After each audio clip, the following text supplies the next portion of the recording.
Olá, seja bem-vindo. Essa daqui é a nossa lição da Escola Sabatina, na verdade, nossa classe de professores. Se você está assistindo aqui, seria muito legal que você aí também pudesse aprender um pouquinho, compartilhar com mais gente, para a gente também poder falar no coração de outras pessoas. Hoje eu tenho dois amigos especiais, o Jonatas aqui junto comigo e também a Elis. Como eles já são figurinhas marcadas, já foram apresentados antes, sejam muito bem-vindos aqui.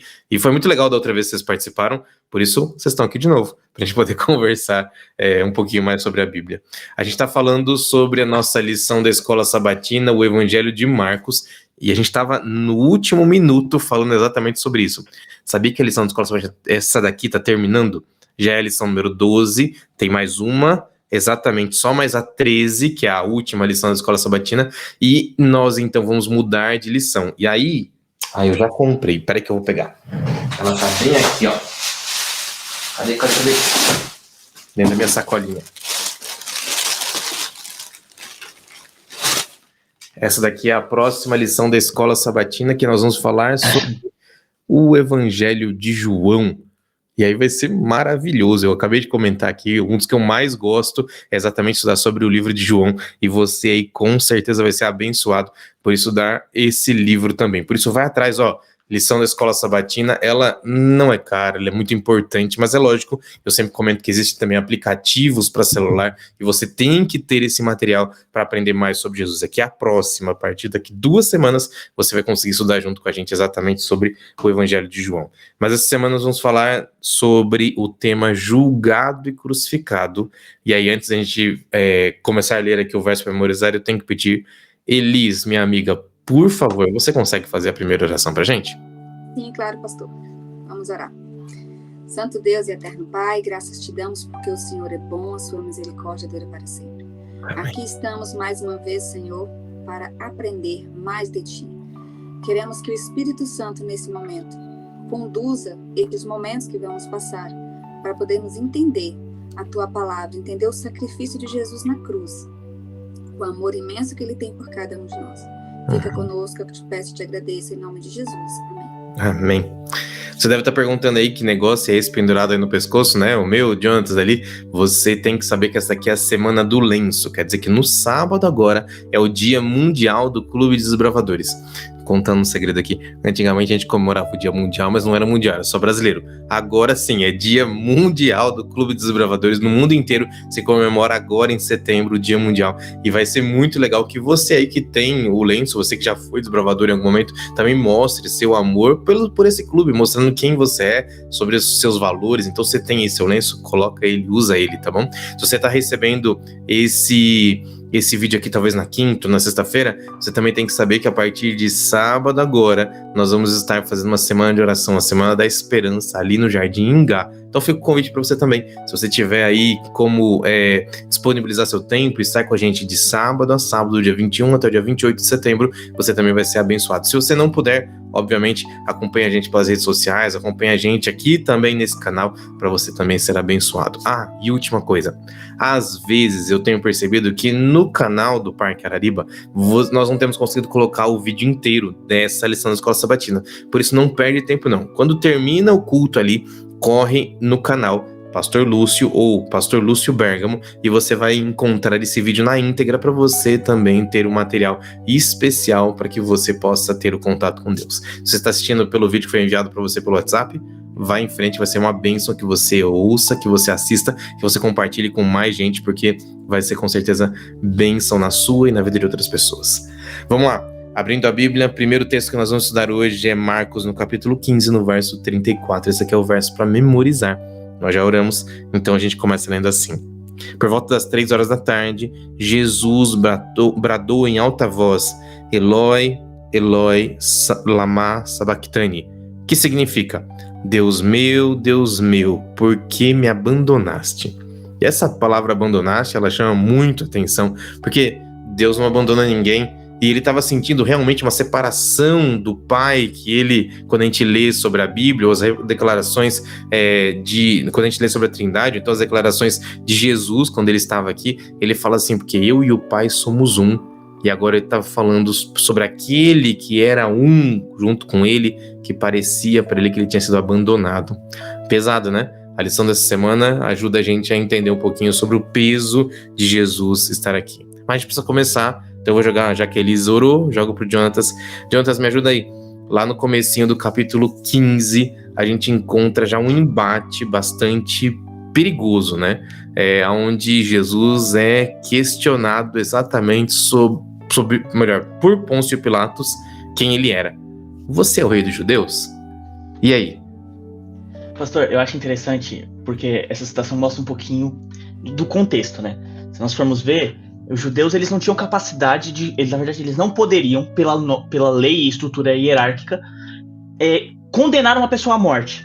Mesmo que a lei deles cobrisse essa sentença de morte por blasfêmia, eles não podiam tomar essa ação, porque a única pessoa que podia tirar a vida de uma outra pessoa ali era o Império Romano. Então só os romanos tinham essa autorização. E eu acho interessante que ela cita aqui que eles jogaram com a palavra ungido para poder fazer essa manipulação em cima de Pilatos. Por quê? Ungido, Messias, no aramaico ali, no hebraico, significa ungido. E ungido era a forma como os reis de Israel eram nomeados. Então eles chegam para Pôncio Pilatos apresentando...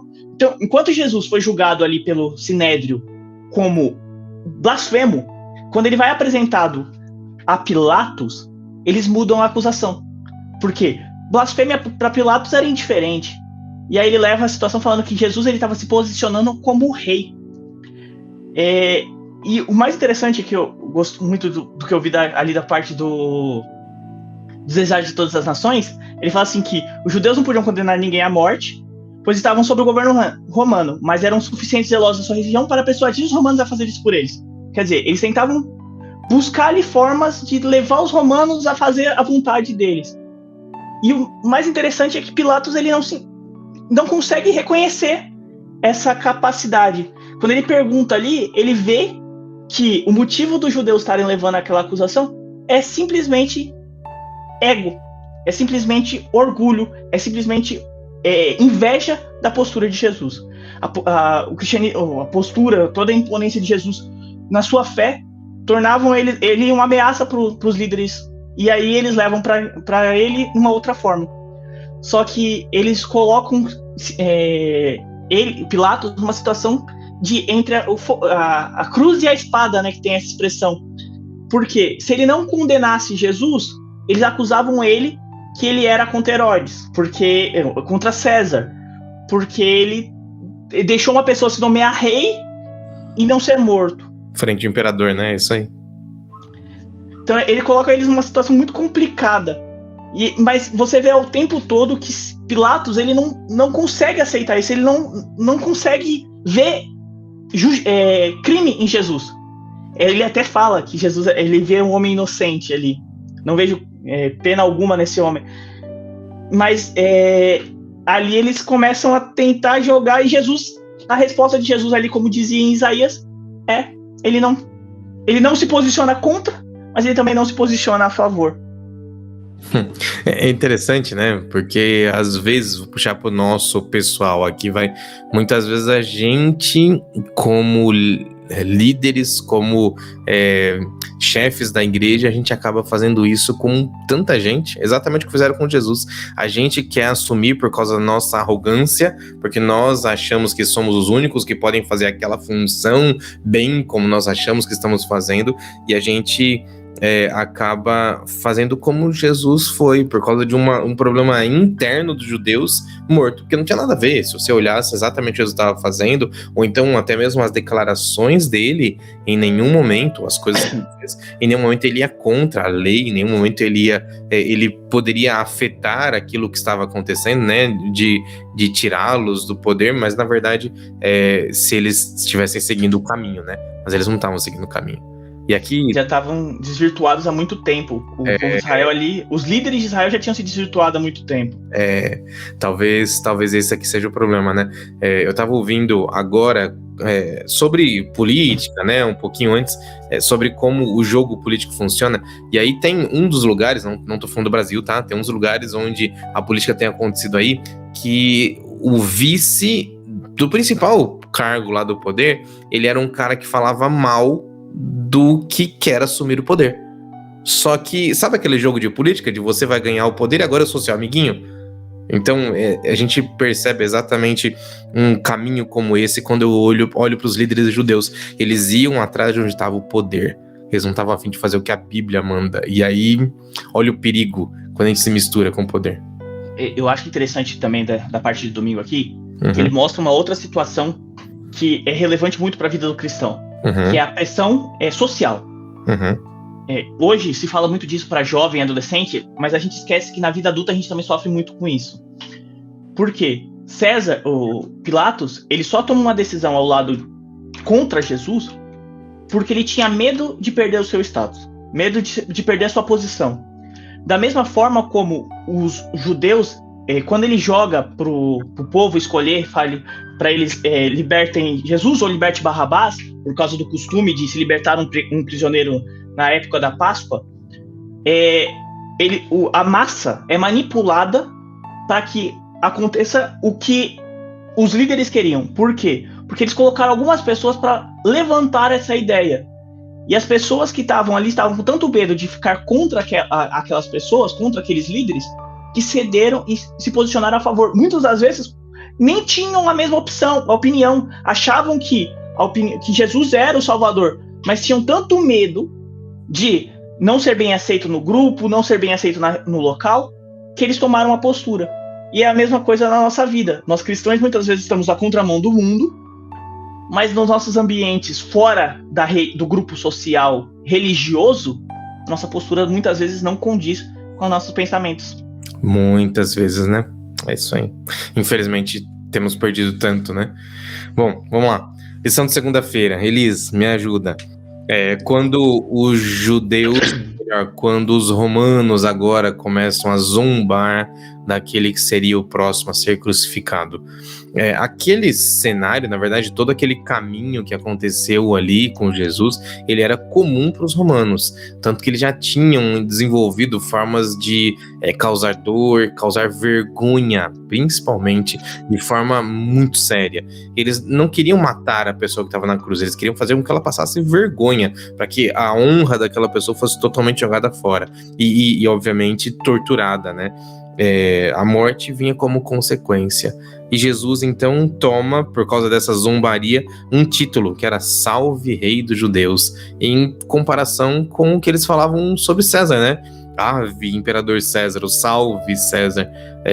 Comenta um pouquinho o que é que Jesus passou, né? Porque é importante a gente entender as cenas que Jesus passou ali.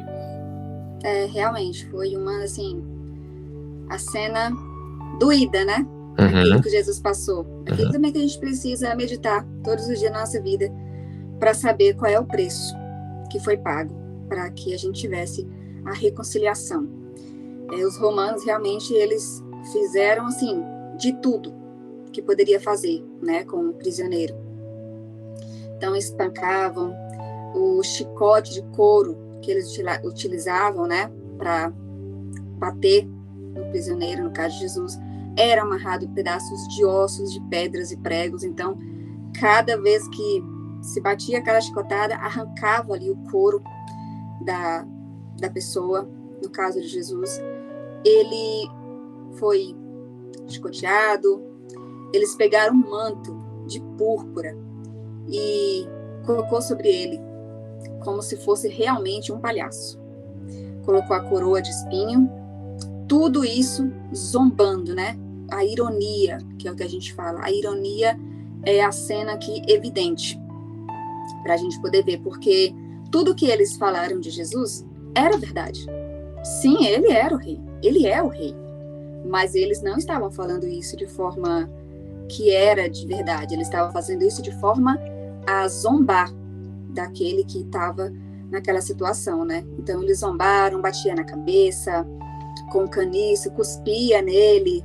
Então, eles até se colocavam de joelhos, como se fosse, né, reverenciar, mas era uma falsa homenagem. Não era de verdade. Eles deveriam fazer isso de verdade mesmo, porque ali estava o Rei dos Reis. Então, essas três ações, né, de zombaria, de bater na cabeça, de se pôr de joelho, são expressas no original grego com o tempo verbal imperfeito. E nesse cenário, esse tempo expressa a ideia de ação repetitiva. Então, eles faziam isso várias vezes. No decorrer do caminho, eles repetiam essa mesma situação. E Jesus, ele aguentou tudo isso em silêncio. Tudo isso ele suportou, pensando no plano da salvação para o qual ele veio. Mas a gente viu aqui também que eles tiraram a roupa dele, né? Colocaram esse manto de púrpura, e aí a gente viu que era o costume que eles realmente humilhassem a pessoa e levassem a pessoa nu até, né, a cruz, porque era para humilhar ao máximo. Só que os judeus, eles abominavam a nudez pública, né? Então eles conseguiram ali fazer esse acordo aí com os romanos, e aí eles retiraram aquele manto de púrpura e devolveu a roupa de Jesus. Agora imagina a dor de uma roupa que já está colada com sangue, retirar e colocar de novo, né? E assim eles fizeram. Mas a gente percebe também que o inimigo de Deus, ele não queria matar Jesus. Ele queria que Jesus pecasse. A intenção maior era que Jesus dissesse: não suporto mais. Vou fazer alguma coisa e pronto. Era o nosso fim, literalmente, né? Sim. Então, a intenção era que Jesus pecasse diante de tanta humilhação, diante de tanta dor, de tanto sofrimento. Mas Jesus, ele foi firme. E ele foi até o fim, aguentando tudo isso por mim e por você. Eu me lembro, Elisa, de ter lido no Deserto das Nações que o inimigo passava por Jesus. Jesus, obviamente, por ter muito mais contato com a vida espiritual, né, com Deus, ele tinha a noção da briga entre o bem e o mal. O inimigo passava e falava coisas para ele. Tá vendo aí, ó? Pode largar, não dá para morrer por esse povo. Sai daí, você consegue. Vai, muda de caminho. Esse negócio aí de tomar chicotado, isso é demais. Sai. E ele ficou ali durante todo o tempo. E Ellen White comenta assim que foi exatamente o próprio diabo quem veio, o próprio Satanás, quem veio e acompanhou Jesus para que ele fosse pendurado na cruz, mas para que ele desistisse. Ele até queria que morresse, mas que ele morresse pecando, que ele morresse fazendo alguma coisa errada. Não foi isso que aconteceu, graças a todo o esforço que Jesus fez, e graças a Jesus por tudo que aconteceu, mas aquele momento era realmente muito doloroso. Eu lembro do pastor Rodrigo Silva, enquanto tinha aula com ele comentando assim, sabe aquela roupa branca que desenharam para proteger as partes íntimas quando Jesus está pendurado na cruz, daquelas imagens, das cenas que a gente tem, aquilo lá é o artista tentando vender a imagem, porque realmente eles ficavam nus, e aquilo era para que eles cada vez mais passassem vergonha e todo o resto. Em seguida, e eu já vou mudar aqui por causa do nosso tempo, a gente chega então na lição de terça-feira, e aí, depois ele ter passado por todo aquele caminho, me lembrei de uma outra coisa, antes de mudar para terça-feira. O caminho, enquanto ele era humilhado, é um caminho de pelo menos 8 quilômetros, são o que os estudiosos pensam ou tentam contar ali. E o peso da cruz completa, como nós imaginamos, né, que ele tenha carregado, ou mesmo que ele tenha carregado somente a parte lateral da cruz, né, os braços ali da cruz, ele estava carregando pelo menos 30 quilos nas costas. Se fosse a cruz completa, eram quase 100 quilos, 80 a 90 quilos de madeira. Para alguém que já estava debilitado de noite em claro, debilitado de tanto apanhar, debilitado de tanto ser zombado, com certeza aquilo foi muito difícil o que Jesus passou. E acho que não tem nenhum filme, né, pastor, que retrata a realidade. Não. Aquilo que está escrito. Acho que nada se compara. Não, chegam perto, mas é muito, muito pesado para se colocar num filme, né? Quando o preso, então, chegava no lugar onde ele seria crucificado, então ele era posicionado em cima da cruz, e ali acontecia onde ele era colocado ali, né? Eu já vou puxar, Jonatas, quero que você me ajude também, mas tem aqui um detalhe na nossa lição de terça-feira quanto à posição da pessoa que ficava na cruz. Vou me afastar, mas ela não ficava, como a gente imagina, retinho, bonitinho, como são os desenhos que a gente vê, né? ali quase como uma cena realmente cinematográfica, mas a pose era muito pior, porque ele tinha que fazer força nos braços para poder encher o pulmão de ar e força nas pernas, e era exatamente ali onde estavam os cravos, né? E aquilo com certeza ia causando dor e mais dor e mais dor, e foi tudo isso que Jesus passou, né? Você tem mais alguma coisa aí que você lembra da lição, Jonathan, você pode me ajudar? Duas coisas, a questão da onde ficavam os pregos, porque muitas das vezes a gente imagina que o prego ficava aqui, no meio da mão, mas não, ela ficava aqui, no meio do pulso. Sim. Por quê? Aqui na mão, a mão não tem muita musculatura, na verdade, a mão em si, os ossos são fracos e a musculatura é mínima. Então, se fosse presa pelas mãos, ela rasgaria a mão e a pessoa cairia. Eles eram pregados aqui pelo pulso, no meio, entre os dois ossos, porque passa um nervo. Então, qualquer movimento que ele fizesse, desde abrir e fechar a mão até tentar se sustentar, causava uma dor extrema. E um dos... termo mão, né? Não, só completando, o termo mão, na época antiga, compreendia até próximo ao cotovelo. Então, toda essa parte aqui era realmente considerada como mão. E a questão que, na verdade, a morte na crucificação geralmente levava-se dias. Não era uma coisa rápida. Tanto que, quando ocorre a morte de Jesus, que ele é dado como morto, porque aí mais pra frente vai falar na lição, que eles fazem uma confirmação para ter certeza que Jesus morreu. Então, aquela teoria que muitos levantam, que Jesus só tinha desmaiado, estava em coma, não existe. Mas ele se surpreende exatamente por causa da velocidade, porque a ideia é que a pessoa morreria ali por asfixia. Então, nesse movimento de levantar para tentar respirar, um momento ele ia cansar, aí ele não ia conseguir mais fazer esse movimento, e aí ia morrer por asfixia. E eu acho que interessante também aqui a questão da lição que ela levanta, a questão de terem sorteado as roupas dele.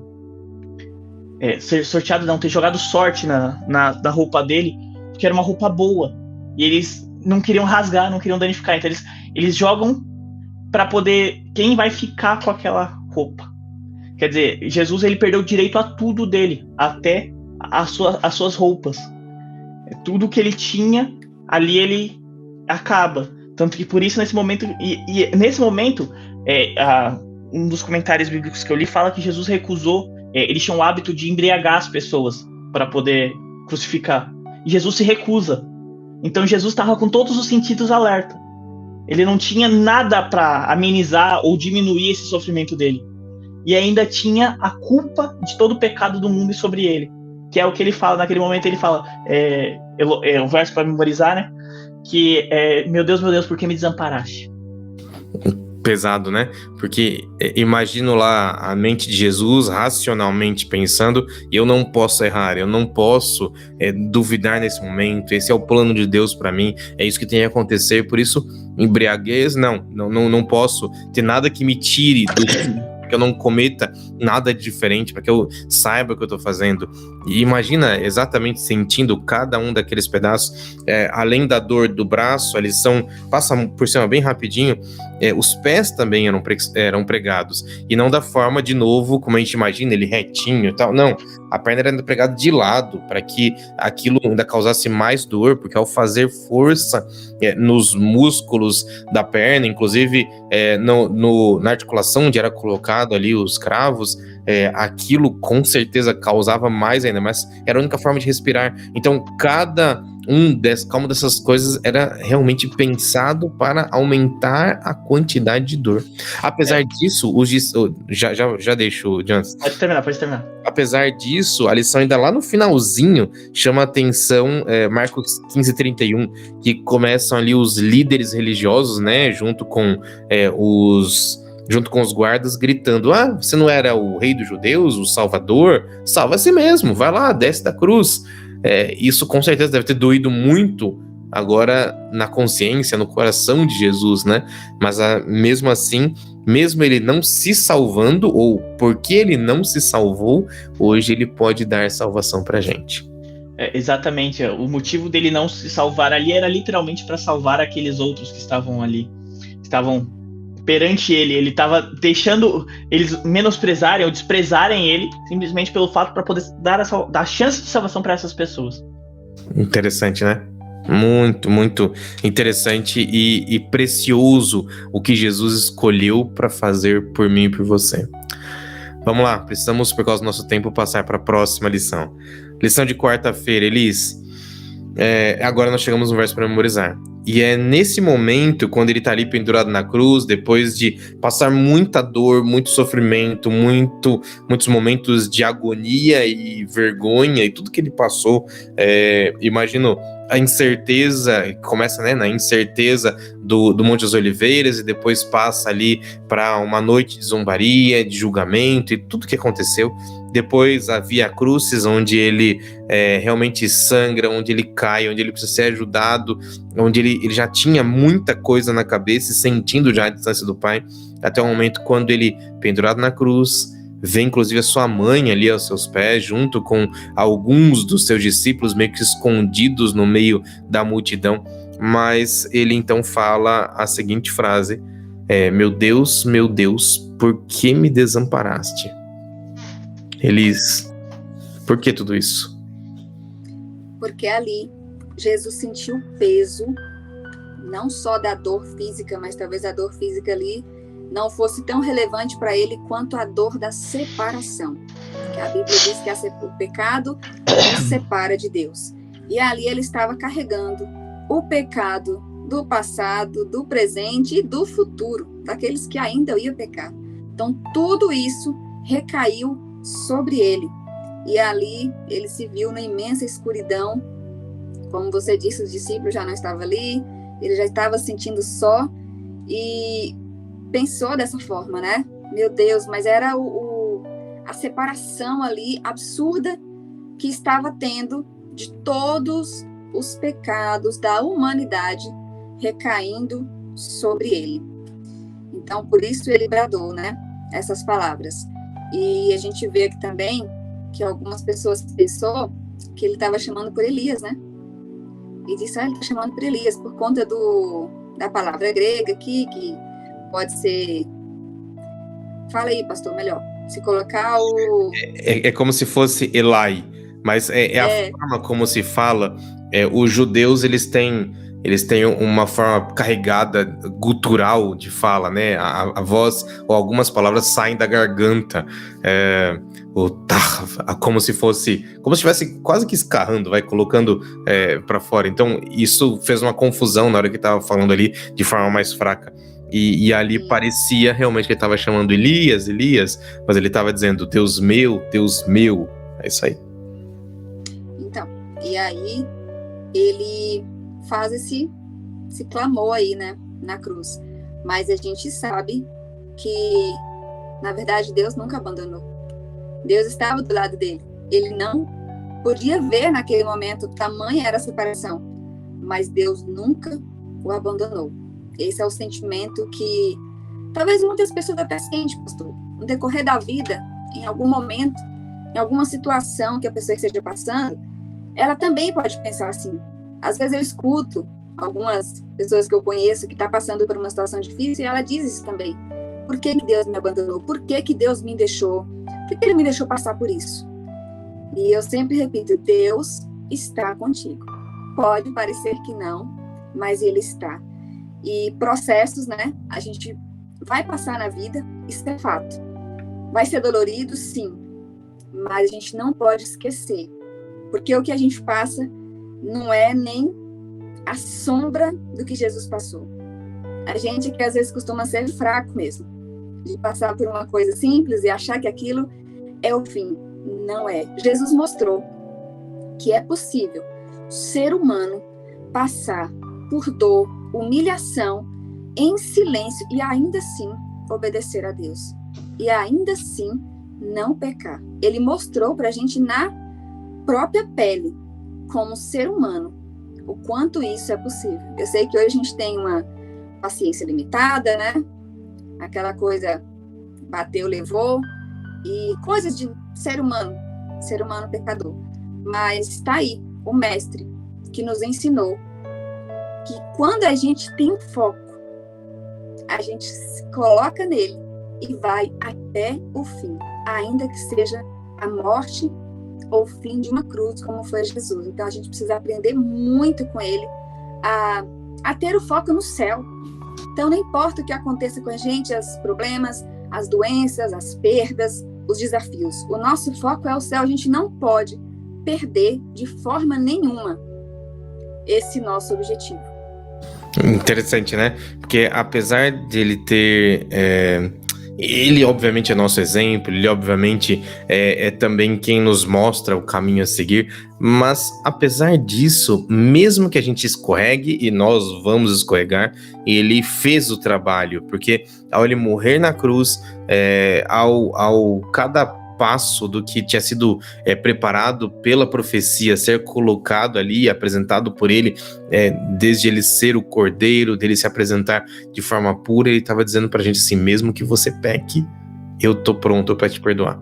E nós vamos pecar. Nós somos falhos. Então, obviamente, nosso sonho é passar um tempo sem pecado, mas a nossa natureza pecaminosa não permite que a gente faça isso. E é interessante, daí eu continuo nesse pensamento, e foi por isso que eu puxei esse ponto do seu comentário, Elis, porque logo em seguida, ou melhor, simultaneamente que Jesus morre, ele diz ainda a outra frase, né, nas tuas mãos entrega o meu espírito, não relatado, na verdade, pelo livro de João, de forma mais forte, mas quando ele diz assim, nas tuas mãos entrego o meu espírito, ele então morre, e ele se entrega realmente sem forças, e nesse momento exato, dentro do santuário, o véu se rasga de cima a embaixo, e esse ponto, ele é dito com todas as palavras, rasgado de cima a embaixo, e tem um significado isso.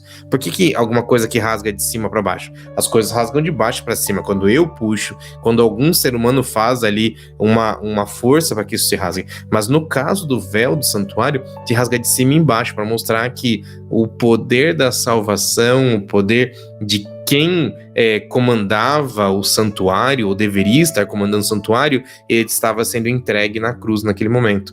E ao Jesus se entregar, não fazia mais sentido que o santuário sequer existisse. Então, é interessante cada passo desse, né? Porque a profecia que foi colocada, ela se cumpre pontualmente. Quando Jesus morre na cruz, o que acontece é que, neste momento, todos os pecados podem ser perdoados pela entrega de Jesus. Não mais pelos cordeiros, mas pela entrega de Jesus. Eu preciso continuar aqui, mas esse é um ponto muito legal e muito importante, porque aqui eu tenho também um ponto distintivo da igreja adventista.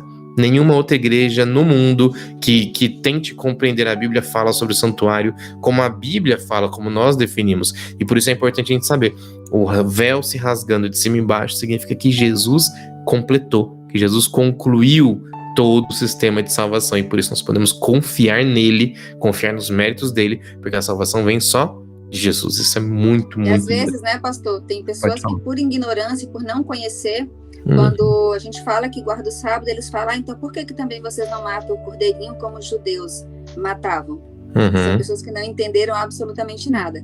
E não tem mais a morte de cordeirinho, porque o cordeiro que foi Jesus morreu na cruz e não precisa mais de sacrifício. Eu acho importante lembrar que o rompimento do véu, o rasgo do véu, simboliza o fim das tradições cerimoniais, das leis cerimoniais. Então a questão do cordeiro, tudo que remetia a Jesus, já não é mais preciso ser feito, porque ele já veio. Agora, o que remete ao céu direto, que é Deus direto, esse permanece.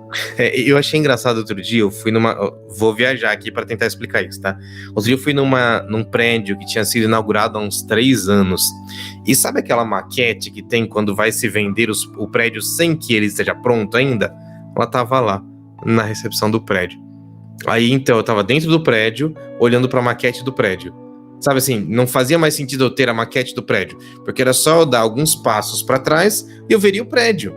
Então, é isso que é o véu sendo rasgado. Eu não preciso mais ter o santuário, que é a maquete do que Jesus faria. Então, esse é o ponto. Basta eu dar alguns passos para trás e observar, opa, Jesus já morreu na cruz. Eu não preciso mais anunciar que ele vai morrer, porque ele já morreu. Então, esse é o ponto, exatamente isso. Deixa eu falar da última coisa aqui da lição de quarta-feira, porque essa aqui tá cheia de coisa também. Até perguntei pra eles no comecinho, qual que é o ponto central da lição? É quarta ou é quinta? Mas tá tudo certo, a gente já vai chegar na quinta. Tem um quadrinho no meio da lição de quarta-feira que diz ali algumas coisas que aconteceram no batismo e algumas coisas que aconteceram na cruz, que elas se combinam. A última das coisas me chama muito a atenção, porque quem é Jesus?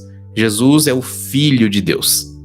Ele é o Filho de Deus, ele é Deus, certo? Quando ele está saindo das águas, aparece uma voz no céu que diz assim: esse é meu Filho amado, em quem tenho muito prazer.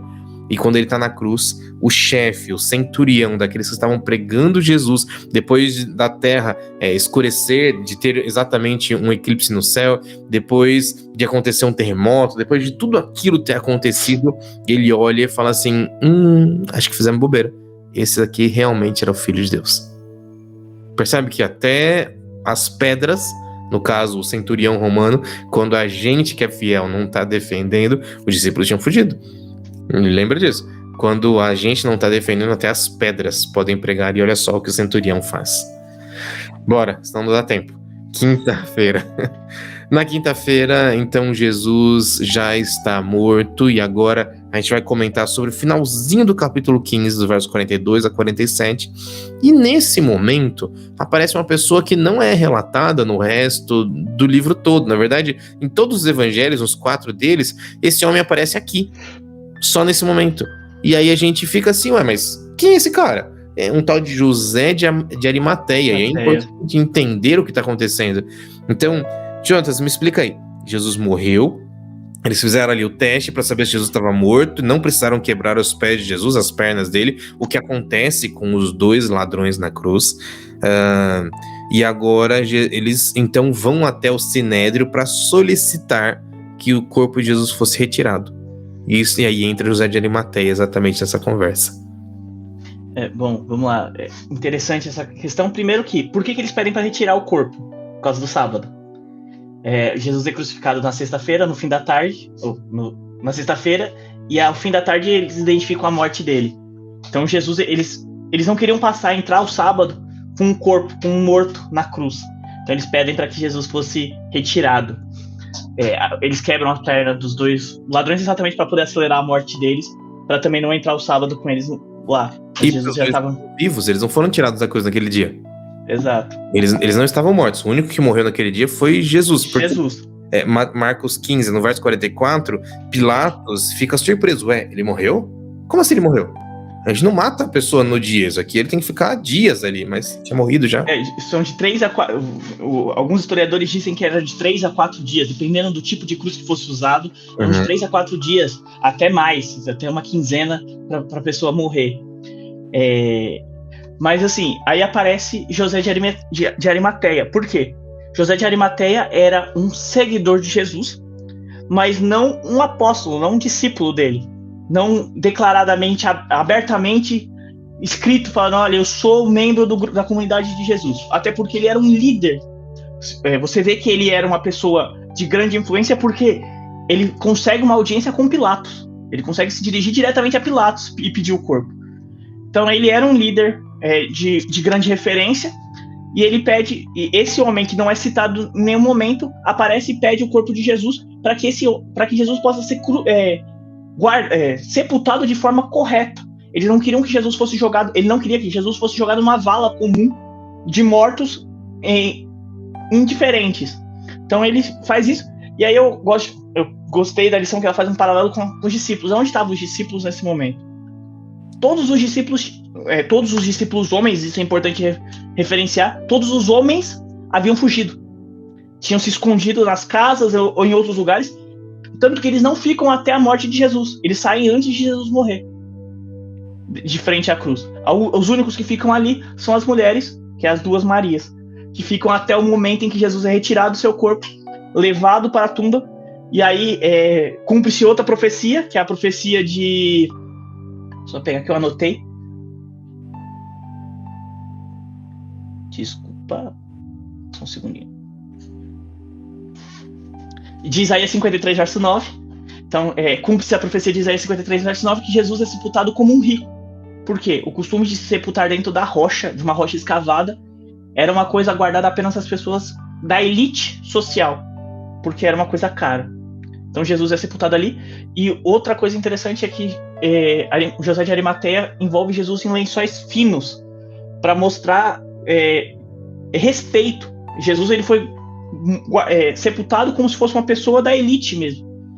E aí as mulheres ficam ali, observam, eles iniciam o processo dos ritos de sepultação, mas não podem fazer completo porque está entrando o sábado. Então eles precisam interromper, e aí eles fazem o melhor que podem dentro do tempo, para que eles pudessem terminar no domingo, para que eles voltassem no domingo. E aí Jesus descansa o sábado, onde ele passa o dia de guarda, que apesar de muitas pessoas falarem que o dia de guarda foi trocado exatamente pela volta por Jesus ter ressuscitado no domingo, na verdade Jesus guardou o sábado até na sua morte. Interessante, né? Ele guarda o sábado até a morte. E outra coisa interessante, não tô caindo na questão de identidade de gênero, ou não é porque é mulher, não é, mas porque as mulheres ficam ao lado de Jesus.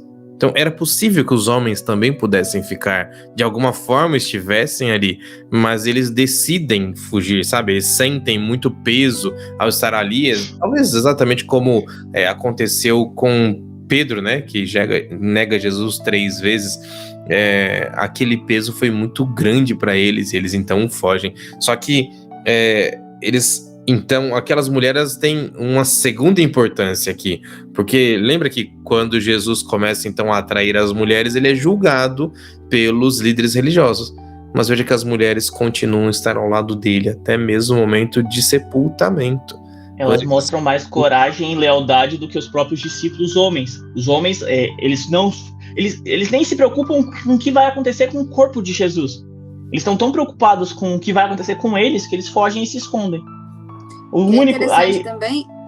Pode falar. É interessante também, pastor, é que quando fala de riqueza na Bíblia, dificilmente a pessoa cita, né, que José de Arimateia utilizou a posição que ele tinha, a riqueza que ele tinha, ele era respeitado para fazer uma obra dessa com o rei do universo. Então, geralmente não é citado, mas foi isso que aconteceu. Ele era um homem rico e era um homem de muita influência naquele lugar. Por isso ele teve como chegar e fazer todo esse processo, levar para aquele sepulcro, né, da elite, levar a roupa de linho, aquilo que um verdadeiro rei merece. Do mínimo ali, né? Merece muito mais. Interessante, né? Como é que Deus planejou tudo, né? E aí, mesmo sem que eles estivessem na história, Deus levanta essas pessoas que estavam, quem sabe, ouvindo Jesus de longe, quem sabe estavam ali no grupo, mas ainda afastados porque eles não podiam se revelar. Mas quando eles se revelam a favor da pregação do evangelho, da continuidade, né, das profecias que foram colocadas.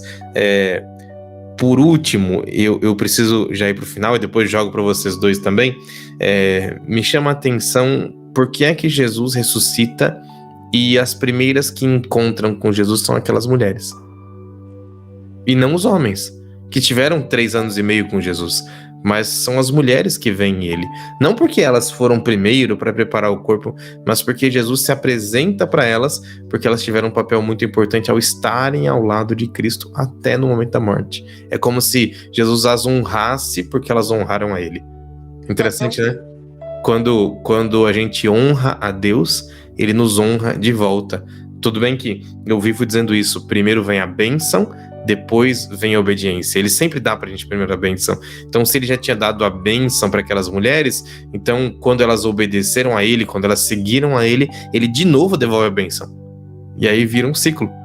E é um ciclo, a gente chama de vicioso, né? Eu vou chamar de virtuoso. Vira um ciclo virtuoso. A gente obedece, ganha a bênção, obedece, ganha a bênção, obedece, ganha a bênção. Mas tudo começou com a primeira bênção que ele deu pra gente. Interessante, né? Porque ele primeiro abençoou elas e depois elas continuam sendo abençoadas.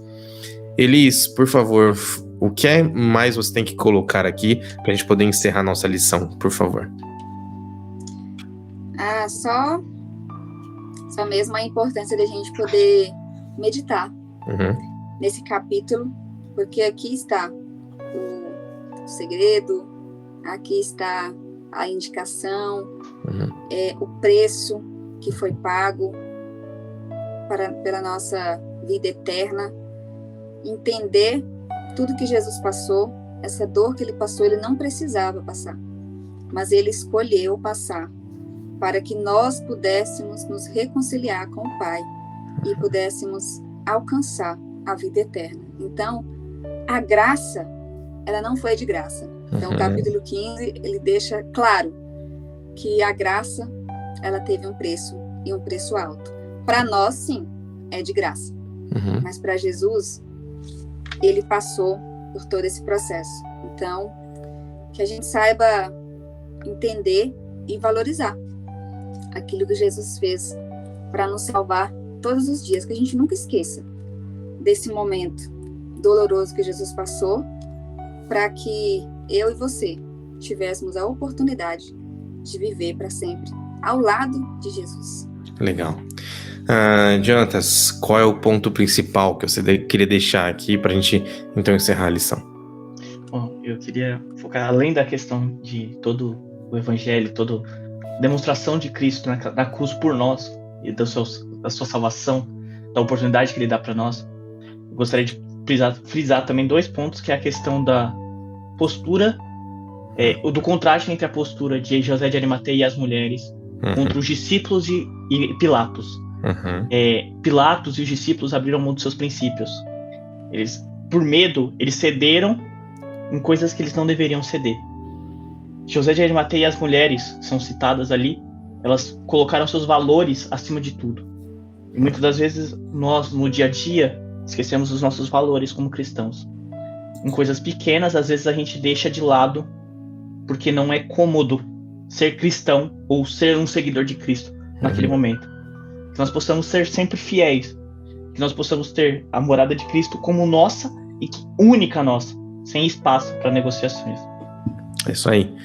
Que Deus nos abençoe para não negociarmos o nosso contato com Deus, porque ele é essencial e nós aqui precisamos sim estar em contato com Deus Criador, aquele que cuida da gente e que nos deu a salvação. Então Deus é maravilhoso, ele fez todo o plano para que isso tudo aqui se completasse e nós daqui a pouquinho pudéssemos estar com ele lá no céu. A gente precisa terminar com oração, mas eu convido você que está em casa a curtir esse vídeo e mandar para muita gente. Se você puder também, comenta aqui. Cheguei até o final, que Deus nos abençoe. Comenta alguma coisa aqui embaixo para que Deus também te abençoe e nos ajuda a levar esse vídeo mais para frente. Vou pedir para o Jonatas terminar com uma oração e a gente então encerra. Nos encontramos na próxima semana falando sobre a palavra de Deus, sobre essa lição da Escola Sabatina, a última delas, tá bom? Deus abençoe você, fica com ele. Jonatas, por favor, nos despeça em oração. Pai querido e amado que estás no céu, como é bom pararmos e estudarmos um pouquinho do tão grande ato que você fez por nós, Senhor.